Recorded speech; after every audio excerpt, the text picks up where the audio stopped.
9:05. Welcome back to the Chad Hasty Show on News Talk 95.1 FM and 790 AM KFYO. Also broadcasting on YouTube, where you can watch the program wherever you are, except, well, in some other countries where they have banned YouTube, you cannot watch. But in just about any other freedom-loving country, you can watch us. We are broadcasting from the Culligan Water Studios. Better water, pure and simple. Phone lines will be open a little bit later on this morning at 770-5790, 1-800-687-0790.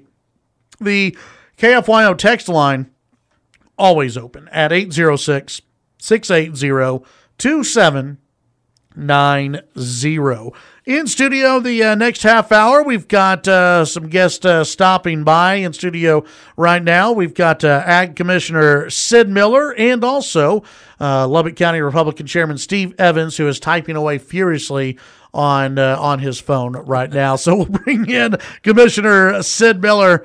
Welcome back. How are you? It's good to be back with you, Chad. Thanks for having me in this morning. Absolutely. What brings you to West Texas and today Lubbock, Texas today? Well, we try to get out here as often as we can. Of course, it's a big state, so can't get out here real often, but we get out 2, 3, 4 times a year, and when I come, I like to stay a couple of days and make the rounds and see everybody and gather input from the people out here, because every good idea I got basically come from someone else. So yeah. I'm out here to gather that. Well, how's everything going with the Department of Agriculture? Things are going really, really good. We've reorganized the whole department. Our inspectors, we reorganized them, fired our logistics contractor. We saved $300,000 there and doing that ourselves. So our inspectors drove 750,000 miles less this year, and our inspections went up 40 to 60%. So we've put in a lot of things like that, Chad, to increase efficiency and get the taxpayer the best bang for their buck. You brought I guess you could call this a flyer, a pamphlet, maybe. It's a lot of news, a newsletter maybe, right, of what's going on over at the Texas Department of Agriculture. And I think a lot of people would be interested in this, and that is, with school starting up, you've got an issue with healthier kids going on. We're fighting back against the Michelle Obama food police, so we're countering that. And is that still going on? Still going on. Oh, they haven't rolled those regulations back, but we're championing that and working with Sonny Perdue to help make that happen. And of course, it's Chairman Mike Conaway and others up there. So we're taking a proactive approach. We did away with all the mandates. No more mandates from state government. We're going to let those decisions be made by the local school boards and teachers, more importantly, parents, be involved in what the kids eat for lunch. So we're doing things like having Farm Fresh Friday, where they bring in locally sourced food, fruits and vegetables, meats and dairy.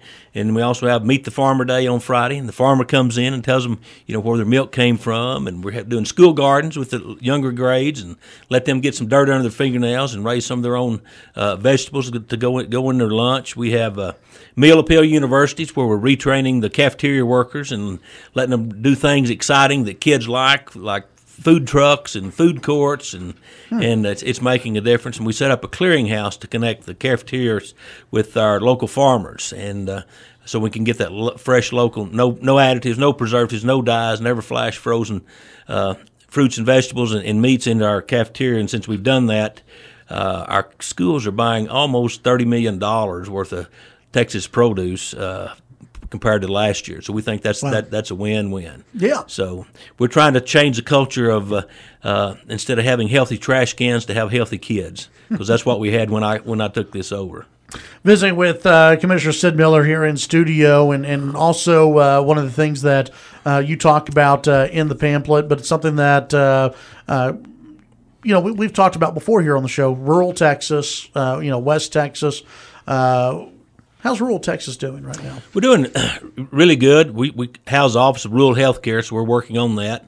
15% of our rural hospitals have closed since 2010, and we had a couple more close. So we're working on that. We're working actually with the pilot program here with Texas Tech University to bring telemedicine to rural Texas, and we hope to expand on that. Of course, one of the things that's a real hot topic at the TDA right now is we've instituted a program to check for credit card skimmers, and it's been real rampant across our state. That's been huge. listeners may or may not know, but we're the Consumer Protection Agency for the state, so we oversee all the scales and pumps and 400,000 fuel pumps, and that was taking us 8 years to get to all those, but we have that down to 24 months. But now we have a program to open those pumps and check for credit card skimmers, and we're after those guys, and we're out to shut them down, and so far it's been very, very successful. Is there something that that whenever you go to the gas station, and the average person goes to the gas station, is there anything the average person can look for that, and I know some of these scammers are really good and really good about hiding those scammers, but is there anything that maybe you can look for and go, okay, maybe I should go inside and pay some cash or do something different than using the pump outside? There's actually several things, and you hit the best things. Pay on the inside if you can. If you're not too rushed, pay with cash. Even if you have a choice between a credit card and a debit card, always use a credit card because your credit card company will stand good. The debit card will clean out your bank account. Try to stay off the end pumps. That's where I have to fuel up because I buy diesel, and that's usually where the diesel is. But try to get a pump that it's in clear view of the attendant or the clerk. They very seldom hit those pumps. Grab the credit card reader. A lot of these skimmers, they just adhesively stick them on over the top. You can actually pull them off in your hand. Check the pump case. They have to open that case to put the skimmer on the inside. So there's a security seal there. If it's broken, alert the attendant. The best way to check is with your phone. These skimmers, once they put them on the inside, when they come back to get the information off them, they're Bluetooth equipped. So they just pull up, don't even have to get out of the car and download your credit card or debit card information. So just before you fuel up, go to your phone, hit settings, hit Bluetooth, and let it search. If something comes up that's not yours, and most of them are a long string of letters and numbers, and that indicates that there's possibly a skimmer in that pump. Mm-hmm. Either alert the pump, or if you'll notice on the pump, there's a sticker that says "Call Sid Miller." If you have problems, if you get bad fuel, or you get cheated, if you suspect a credit card skimmer, and very important, Chad, that you keep your receipt. 2 reasons: one, we need to trace that back because you're not going to know for maybe a day or a few days that your credit card's been compromised. So we need to trace that back to that pump so we can check it. And if you get bad fuel, you're going to need that receipt to show proof of purchase. Most of those stations carry insurance, and they will pay for the repair bill. I had one of my assistant commissioners put bad diesel in his truck, and it's $16,000 to fix that diesel engine. But the station stood good for it. But he had his receipt. Yeah, good. Let's bring in Steve Evans real quick. Steve Evans, Lubbock County Republican Chairman. Y'all have a big event going on today. We do. Got lunch today with State Republican Party Chairman James Dickey, who was supposed to be here but is having a little bit of transportation trouble this morning. He'll join us in the next segment. But we're having lunch at the 50-yard line at 11:30. It's open to the public. We'd like everyone who would like to come and meet our newly elected chair. They're more than welcome to come. Lunch is $20. Ag Commissioner Sid Miller will be on hand too to speak. So come one, come all. And people can still show up to that. They don't need to. No, I still got plenty of seats. Yeah, we haven't run the room over yet, and I guess if we do, we'll just spill into another one. There you go. That works. Let's go ahead and take the break. When we come back, we'll continue our visit here on the Chad Hasty Show. News Talk 95.1 FM and 790 AM KFYO from the Culligan Water Studios. Better water, pure and simple. KFYO. Now we have a full studio in the Culligan Water Studios. We have, of course, Ag Commissioner Sid Miller, Lubbock County Republican Chairman Steve Evans, and now State Republican Chairman James Dickey. Welcome back. Thank you so very much, and a good morning.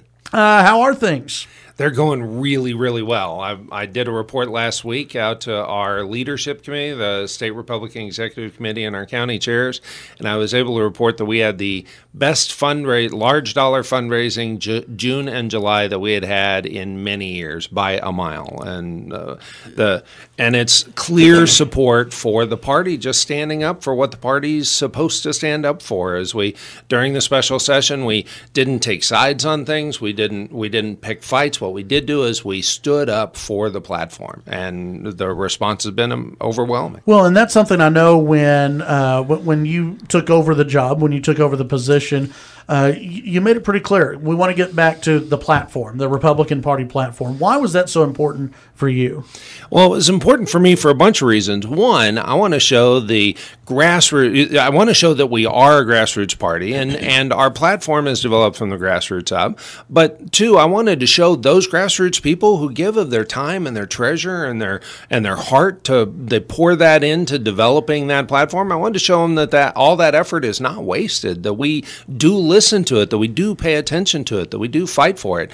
And from my standpoint as a chair, it was both freeing and fun to have clear direction for what I should be presenting, and to go in and talk to legislators of all stripes and make surprising progress with ones who you wouldn't normally think would be amazingly receptive, because we have that platform and it's so clear and it's so good. Were there a couple of platform issues that maybe, either current lawmakers or, potential lawmakers who are, reaching out to you, are there things that they needed to be reminded of that are in the platform that absolutely maybe they've forgotten about or didn't know? Well, in fact, that was one of the fun things. So a couple of quick stories. One, I met with the Speaker of the House, and I had sent a letter to both Lieutenant Governor and the Speaker and said, hey, of the governor's call item, 10 of them are right off our platform.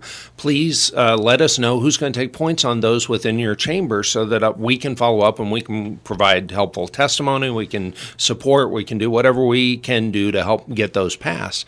And as I met with the Speaker of the House, he said, well, we went down the list of items, and some of them were, protecting people against eminent domain from without a vote, things like that, stuff that really no Republican probably should have a problem with.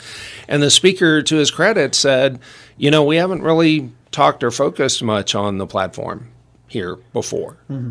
And my response was, well, okay, I'm willing to assume that in big part that's the party's fault, that we haven't pushed for that and that we haven't presented that. And I, as chairman now, will make sure that that's not a problem anymore, that is not the source of people not realizing what was in there.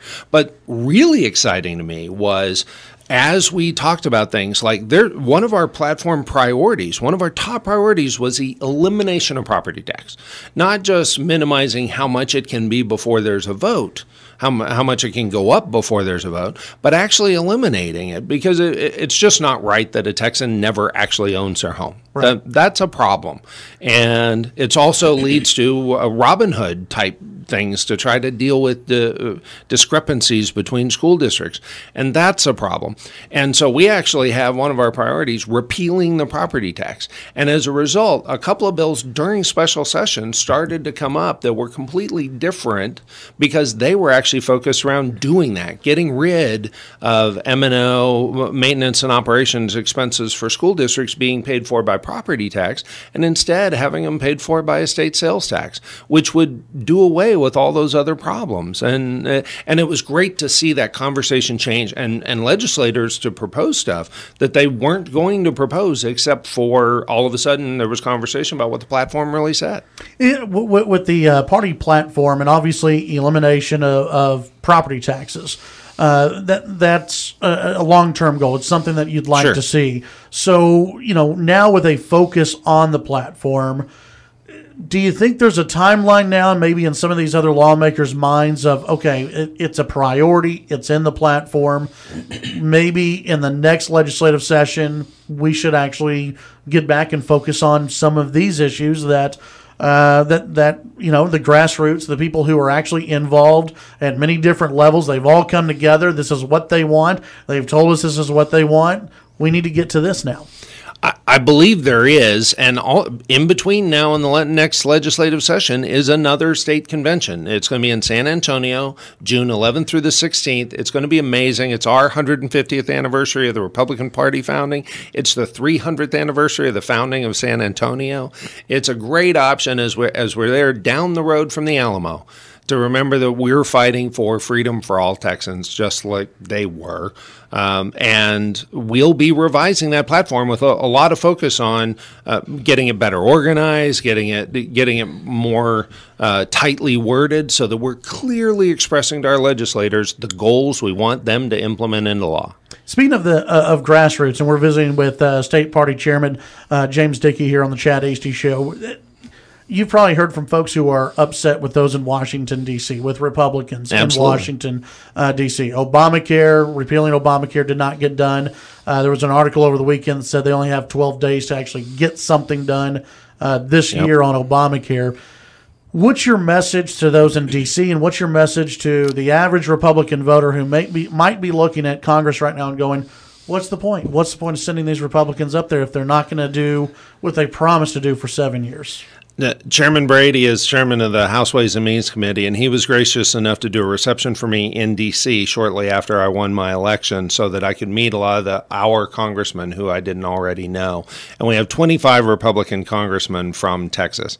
And I am proud and grateful that our senators and our congressmen absolutely do stand up for what they've been promising for 8 years of repeal of Obamacare. That is a very good thing. But when I met with them, I said they're really that if Congress got done two things, next year's midterm would be a slam dunk. And those two things are repeal of Obamacare and tax reform.